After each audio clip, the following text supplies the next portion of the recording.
అందరికి కూడా వందనాలు. అందరు బాగున్నారు కదా? Praise the Lord. ఈ రోజు ఉంటున్న దేవుని మాట తీసుకుంటూ మనమందరం కూడా ఆశీర్వాదాలు పొందుకుందాం. ఈ రోజు ఉంటున్న దేవుని మాట ఆదికాండము 21:22లో ఉంటున్న మాట. నీవు చేయు పనులన్నిటిలోనూ నీ దేవుడు నీకు తోడై ఉన్నాడు. అవును, నిజమే. నీవు పనులు చేస్తుండగా నీ దేవుడు నీకు తోడై ఉండే దేవుడై ఉంటున్నాడు. అవును, నీవు పని చేసే వ్యక్తిగా ఉండాలి. బైబిల్ గ్రంథంలో పని చెయ్యని వాడికి కనీసం ఆహారం కూడా పెట్టొద్దనేసి ఉంది. అవును, పని చేసే వారిగా ఉండాలి. సైంటిఫిక్ గా చూసినట్లయితే మరి వైద్యులు ఏమంటున్నారంటే, ఎక్కువ పని చేసే వాళ్ళంటే ఎవరైతే రొటేట్ గా చేస్తారో అదొక ఎక్సర్సైజ్ లాగా అయిపోయి వాళ్ళ బాడీ అంతా కూడా స్టిఫ్ గా అయిపోతుంది. చూడండి, రన్నింగ్ కానీ వాకింగ్ కానీ అదొక పనితో వ్యాయామము, అది ఒక పనిలాగా అయిపోయి అది వాళ్ళ బాడీ స్టిఫ్ గా అవుతుంది. ఎక్కువసేపు నిలబడ్డ వాళ్ళు, ఎక్కువసేపు పని చేసేవాళ్ళు, అంటే ఇలా ఎక్సర్సైజ్ లాగా ఇలా చేసేవాళ్ళు, రొటేషన్ పని చేసేవాళ్ళు మరి ఎక్కువ కాలం బ్రతకడానికి దీర్ఘాయుష్ వాళ్ళకి కలుగుతుంది అనేసి సైంటిఫిక్ గా రుజువు పడింది. అవును, నిజమే. మనం ఎలా ఉంటున్నాం? మనం పని చేసే వారిగా ఉండాలి. చిన్నవాళ్ళైనా పని చేయాలి, పెద్దవాళ్ళైనా పని చేయాలి. నిజమే. అక్కడ చూసినట్లయితే ఆ యొక్క అక్కడ ఉంటున్న ఆ సైన్యాధిపతి దగ్గర ఉంటున్న ఒక దాసు తన ఇంట్లో ఒక దాసిగా ఎవరిని పెట్టుకున్నారంటే ఒక చిన్నదాన్ని పెట్టుకున్నారంటే, ఈ రోజుల్లో చాలా మంది ఏమనుకుంటారంటే పని కేవలం ఆడవాళ్ళకి అనుకుంటారు. కాదు కాదు, పని అందరిది కూడా, అందరూ చెయ్యాలి. అన్ని పనులు కూడా చేసేవారిగా ఉండాలి. అన్ని పనులు కూడా వచ్చినవిగా ఉండాలి. ముఖ్యంగా దేవుని పనులు ఎంతో శ్రద్ధగా చేసేవారిగా ఉండాలి. అది సువార్త కావచ్చు, ప్రార్థన కావచ్చు, మరి ఏదైనా కావచ్చు. దేవుని కొరకు ఒక పని చేయాలంటే పరిచర్య కావచ్చు, మందిర శుద్ధీకరణ కావచ్చు, సేవకుల కొరకు కావచ్చు. అవును, పరిశుద్ధుల కొరకు మనం ఏం చేయాలంటే వారికి పరిచర్య చేసేవారిగా ఉండాలి. అవును, పనిని మనము చేసేవారిగా ఉండాలి. పనికి ప్రతిఫలం దేవుడు అనుగ్రహిస్తాడు. ఇక్కడ అంటున్న మాట, నీవు చేసే పనులకు నీ దేవుడు నీకు తోడై ఉంటాడు. అవును, నీవే పనులు చెయ్యాలి, నువ్వు కష్టపడాలి. ఫారెన్ కంట్రీస్ లో కానీ విదేశాల్లో చూసినట్లయితే వాళ్ళ పనులు వాళ్ళే చేస్తూ ఉంటారు. వాళ్ళ పనులు వాళ్ళే సెల్ఫ్ గా చేస్తారు. అదంతా ఆరోగ్యం. అవును, ప్రతి ఒక్కరి పని ఎవరి పనులు వాళ్ళు చేసుకుంటే ఇంట్లో పనులు ఎంత సులువైపోతాయి.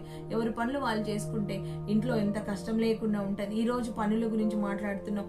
ఒకవేళ ఇతరులకు మేలు చేయాలన్నా నీ ఉద్దేశం, నీవు ఒక పనిని పూనుకున్నావా అయితే తప్పకుండా దేవుడు దాన్ని నెరవేర్చే దేవుడు ఏంటంటే, ఇతరులకు క్షేమం కలగాలని నీవు ఒక పనిని పూనుకున్నావా, నీ కుటుంబానికి శుభం కలగాలని ఒక పనిని పూనుకున్నావా అయితే తప్పకుండా దేవుడు మేలే చేసే దేవుడై ఉంటున్నాడు. అవును, నిజమే. పనిలో నైపుణ్యం కలిగి మన వారిగా ఉండాలి.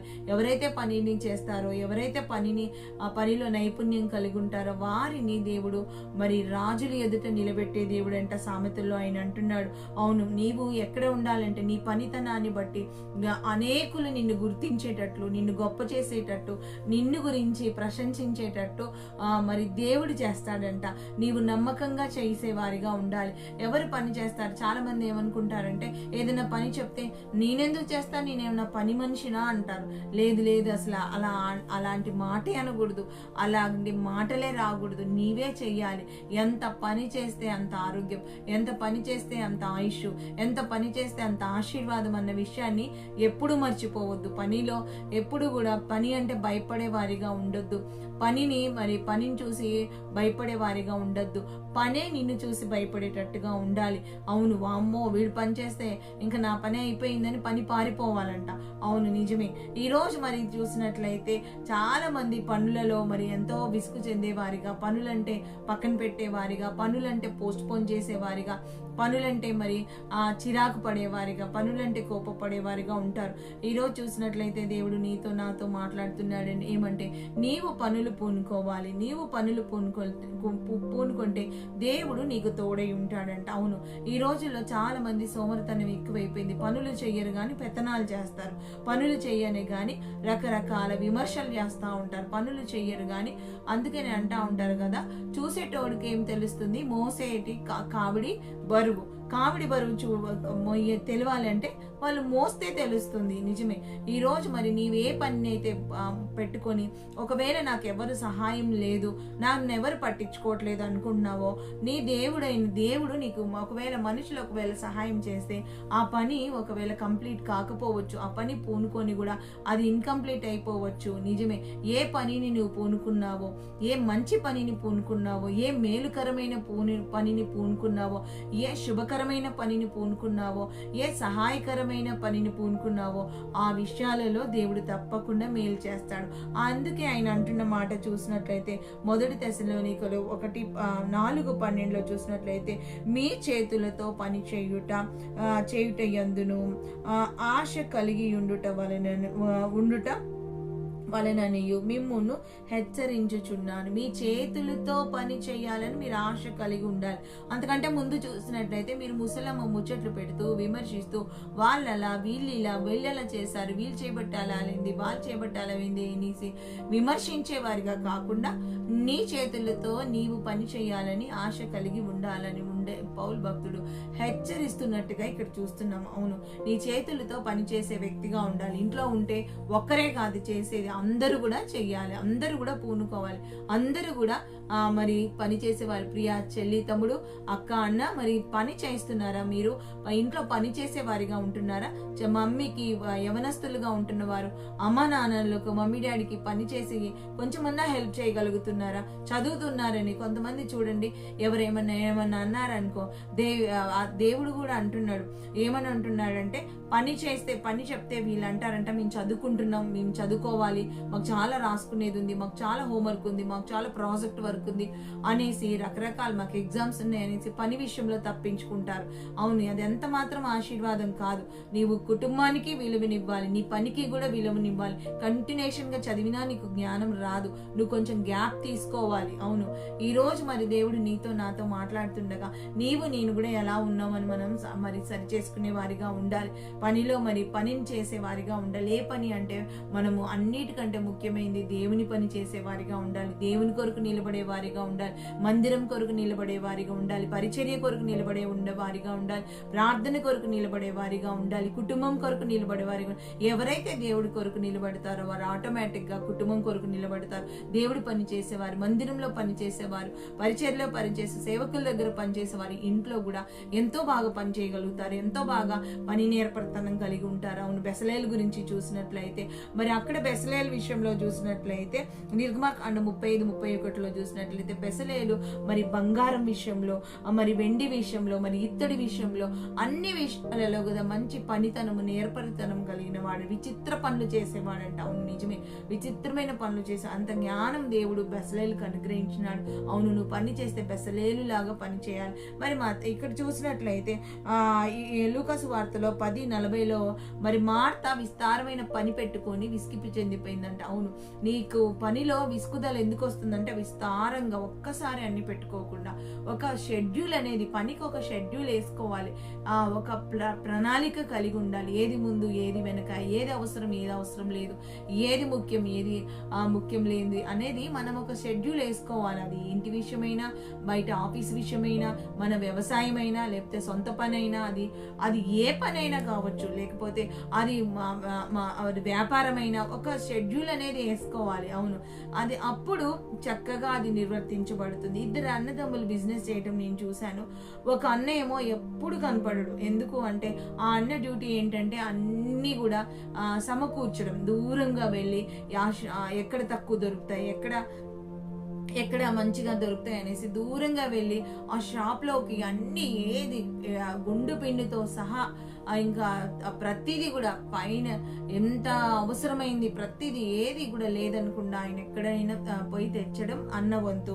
ఇంకా తమ్ముడు వంతు ఏంటంటే ఎప్పుడు పొద్దుట షాప్ తెరిసింది మొదలుకొని షాప్ ఎండే వరకు తమ్ముడు మరి కూర్చొని షాప్లో ఉంటున్న వచ్చేపోయే వాళ్ళని పలకరిస్తూ వారికి పరామర్శిస్తూ మరి ఎంతగానో వ్యాపారం చేసిన వారిగా, ఎంతో అభివృద్ధి పొందిన వారిగా ఉండాలి. నిజమే, పనిని మనం భాగాలు చేసుకోవాలి, పనిని మనం ఖచ్చితంగా అనుకూలంగా పనిచేసే వారిగా ఉండాలి. అవును, ఈ రోజు నువ్వు ఏ పని అయితే పూనుకున్నావో, ఈ రోజు ఒకవేళ నువ్వు ఏదో ఒక పని పూనుకొని ఉంటావో, అది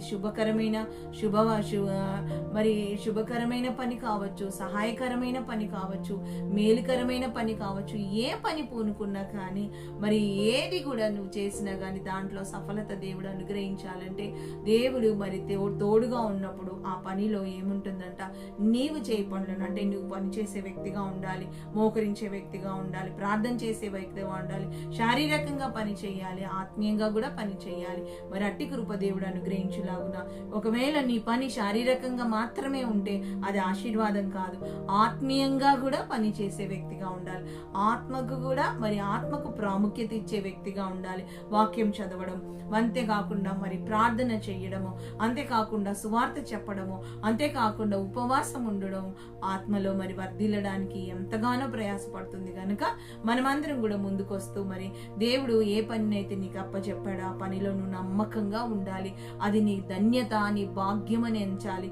నీకే చిన్న పని అప్పచెప్పినా అది దేవుడు ఒక గొప్ప కృప, అది నా దేవుడు నాకు ఈ భాగ్యం ఇచ్చాడని నీవు దేవుని మహిమపరచాలి. అవును, మందిరం కొరకు ఒక చిన్న పని చేసిన, చెప్పులు నీట్గా పెట్టడం అది నీ పని అయినా నీవు చాలా జాగ్రత్తగా ఆ పనిలో ఎంతో భయభక్తులతో నా దేవుడు చెప్పిన పని, నా దేవుడు పని నేను చేసేది మనుషుల కొరకు కాదు, నా దేవుని కొరకు చేస్తున్నానని ఇవేం చేయాలంటే చాలా జాగ్రత్తగా ఉంటారు. చూడండి, ఎక్కడికైనా పనిని వెళ్ళినప్పుడు ఖచ్చితంగా ఎంత జాగ్రత్తగా ఉంటారో, అలర్ట్గా ఉంటారు. అమ్మో సార్ ఊరుకోరు అంటారు, లేకపోతే మేడం ఊరుకోరు అంటారు, లేకపోతే మా యొక్క మరి ఆఫీసర్, మా యొక్క పెద్ద ఊరుకోడు అనేసి అంటా ఉంటారు. నిజమే, ఎందుకంత భయం అంటే అందరి ముందు పరువు పోతుందని. మరి అందరి ముందు పరువు పోతుందని అనుకుంటున్నావు, కానీ మనుషుల కొరకు అయితే ఎంత బాధపడుతున్నావు, మనుషుల కొరకు ఎంత ప్రయాసపడుతున్నావు. ఉదయం వెళ్ళి రాత్రి జాని వరకు ఎంతగా కష్టపడుతున్నావు. అయ్యో, నీవు అంతగా కష్టపడుతున్నావు కానీ ప్రయోజనం లేదు. కానీ దేవుడు అంటున్న మాట ఏంటిదే, నీవు పని చేసినప్పుడు నీకు దేవుడు తోడుగా ఉంటే నీకు ఎంతో ప్రయోజనకరంగా ఉంటున్నాయి. నీకు తోడుగా ఉండే దేవుడిని నువ్వు కలిగి ఉండి పని చేయాలి. నీ పనే కాదు, నువ్వు దేవుడి పని చేయాలి. నీ సొంత పనే కాదు, దేవుడి కొరకు నిలవాలి. అప్పుడు దేవుడు నీ పని చేస్తాడు. ఎప్పుడైతే దేవుడి కొరకు నిలబడతావో దేవుడు నీ కొరకు నిలబడి నీ పనులు జరిగించే దేవుడు. ఎంతో మంది అంటారు, నీ పని ఎప్పుడైపోతుందో ఏమో, ఈ సర్టిఫికేట్స్ ఎప్పుడు వస్తాయో, ఈ బ్యాంక్ పని ఎప్పుడైపోతుందో, ఈ యొక్క మరి ఆఫీసర్ తోటి సిగ్నేచర్ పని ఎప్పుడైపోతుందో. అవును, ఎన్నో పనులు పెట్టుకుంటారు కానీ అవి ఏవి కాదు. ఎందుకు అంటే దేవుడు తోడుగా లేరు. అవును, ఈరోజు మరి దేవుడు నీకు తోడుగా ఉండి ఆశీర్వదించులాగున, నిన్ను అభివృద్ధి పరచులాగున, మరి నీకు మేలు చేయలాగున, దేవుడు తోడుని కలిగి ఉండేలాగున మరి మనమందరం కూడా ముందుకొస్తూ దేవుని అప్పచెప్తూ, ఒకవేళ మనల్ని మనం సరి చేసుకుంటూ, ఏ విషయంలో లోపం ఉందో, తప్పుందో, దోషముందో సరి చేసుకుంటూ దేవునికి అప్పచెప్తూ, అయ్యా నీ దీవెన కావాలి, అయ్యా నీ కృప కావాలి, నీకు దూరంగా వెళ్ళొద్దయ్యా, నా పనిని బట్టి నీవు సంతోషించాలి, నా పనిని బట్టి నీవు ప్రశంసించబడాలి, నా పనిని బట్టి అనేకులు నిన్ను తెలుసుకోవాలి, అనేకులు నీ ప్రేమను పొందుకోవాలి, నా పనిని బట్టి నీకు మహిమ రావాలి, నా పనిని బట్టి నువ్వు కొనియాడబడాలి, నా పనిని బట్టి నీ నామం హెచ్చించబడాలంటూ మనమందరం కూడా ముందుకొస్తూ, నా పనిని బట్టి నా కుటుంబానికి దీవెన కావాలి అంటూ మనమందరం కూడా ముందుకొస్తూ, నేను పని చేయాలి, నేను కష్టపడాలి, నేను ముందుకు సాగాలి, నేను ఆశీర్వదించబడాలి అని మనమందరం కూడా ముందుకొస్తూ, ఈరోజు ఎవరిదైతే మ్యారేజ్ డే, బర్త్డే సెలబ్రేషన్స్ ఉన్నాయో, మరి మెమరబుల్ డే ఉందో వారిని దేవుడు జ్ఞాపకం చేసుకొని లాగున, ఏ ఇంట్లో శుభకార్యాలు జరుగుతున్నాయో ఆ విషయంలో దేవుడు మేలు చేయాలని, ఏ ఇంట్లో ఎవరైతే ప్రయాణాలకు వెళ్తున్నారో ఆ ప్రయాణంలో దేవుడు తోడుగా ఉండాలి. అనేకమైన యాక్సిడెంట్లు ఈ మధ్యలో భయంకరమైన యాక్సిడెంట్లు, మరణాలు మనం వింటున్నాం. రోడ్ యాక్సిడెంట్స్ బాగా జరుగుతున్నాయి, ట్రైన్స్ విషయంలో, బస్సెస్ విషయంలో. మరి దేవుడే విడుదలిచ్చేలాగున, యాక్సిడెంట్లు అన్నిటి నుంచి విడుదలిచ్చి, మరి రక్తపాతం నుంచి దేవుడు విడుదలిచ్చి, మరి దేవుడు మేలు చేయలాగున, మరి అంతేకాక అనారోగ్యం, స్వస్థత లేని స్థితిలో ఉంచి ఆరోగ్య పరిస్థితుల్లో దేవుడు అనుగ్రహించి లాగున, ప్రతి ప్రార్థన అంశాన్ని నెరవేర్చేలాగున, చిన్న ప్రార్థనతో ఈ దినం ఉంటున్న ఆశీర్వాదాలు పొందుకొనిలాగున, మరి ఈ దినచర్య అంతటినీ కూడా దేవుడు ముందుబడి మరి జరిగించులాగున, ఈ దినమంతా కూడా మరి నీకు దేవుడి సహాయం ఆయన తోడుగా ఉండేలాగున చిన్న ప్రార్థన చేసుకుని గొప్ప మరి దేవాని మేలులు మనం పొందుకుందాం. స్తోత్రాలు యేసయ్యా, గొప్ప దేవా, రక్షకుడా, విమోచకుడా, నమ్మదగిన దేవా, నీకే వందనాలు, స్తుతులు, స్తోత్రాలు ప్రభా. అయ్యా ఈ రోజంతా నాయన నీ మేలుకై, నీ కృపకై ప్రభా మేము అప్పగించుకుంటున్నాం తండ్రి. నీకు వందనాలు ప్రభా. నీవు పనిని ప్రారంభించినప్పుడు, అవునయ్యా నీ పని చేయనప్పుడు ప్రభా, నీ పనులన్నిటిలోనూ నీ దేవుడు నీకు తోడై ఉన్నాడని ప్రభా ఆనాడు చెప్పిన దేవుడు ప్రభా, వాగ్దానం చేసిన దేవుడు తండ్రి. నీకు వందనాలు, స్తోత్రాలు ప్రభా. అయ్యా నీవే కార్యం జరిగించి మీ పని చేసేవారిగా, పనిలో సఫలత కలిగిన వారిగా, పనిలో అభివృద్ధి కలిగిన వారిగా, పనిలో ఆశీర్వాదాలు పొందుకునే వారిగా, పనిలో ప్రభా నైనా మేలు పొందుకునే వారికి మమ్మల్ని చేయమని ప్రభా. అయ్యా నీవు తండ్రి పని మీద నేను వచ్చాను నీకు తెలీదా అని ప్రభా ఎన్నోసార్లు నువ్వు మాట్లాడిన దేవుడో ప్రభా. మా పరమ తండ్రి నీ పనిని మేము చేసేవారిగా మమ్మల్ని చేయమని, రక్షణ పనిని, సువార్త పనిని ప్రభా అయ్యా నీకు వందనాలు. అనేక ఆత్మలను ప్రభా నీ తట్టు త్రిప్పే పనిని ప్రభా మేము చేయడానికి సహాయము దయచేయమని ప్రభా. అయ్యా నిన్నే స్తుతిస్తూ ప్రభా నాయన మీ దినచర్య అంతా నీ చేతులకు అప్పచెప్తూ, మా ప్రార్థన అంశాలన్నిటి కూడా నీ చేతులకు అప్పచెప్తూ, నిన్నే మహిమపరుస్తూ, నిన్నే కొనియాడుతూ నజరేయుడు సర్వశక్తిమంతుడైన యేసే నామములో ఈ మాట ఆయన లైవ్ లో ఎవరైతే వింటున్నారో చూస్తున్నారో వారిని నిండారుగా దీవించమని ప్రభా. వారికి వారి కుటుంబాలకు నేను ఈ మాటలు వింటున్న ప్రతి ఒక్కరికి క్షేమం అనుగ్రహించమని యేసయ్య నామంలో అతి వినయంగా బ్రతిమలాడి ప్రార్థించి అడిగి వేడుకుంటున్నాం తండ్రి. ఆమేన్, ఆమేన్, ఆమేన్, ఆమేన్. అందరికి కూడా వందనాలు. Praise the Lord. మీ పనులన్నిటిలో దేవుడు తోడై ఉండి దీవించును గాక. ఆమేన్, ఆమేన్.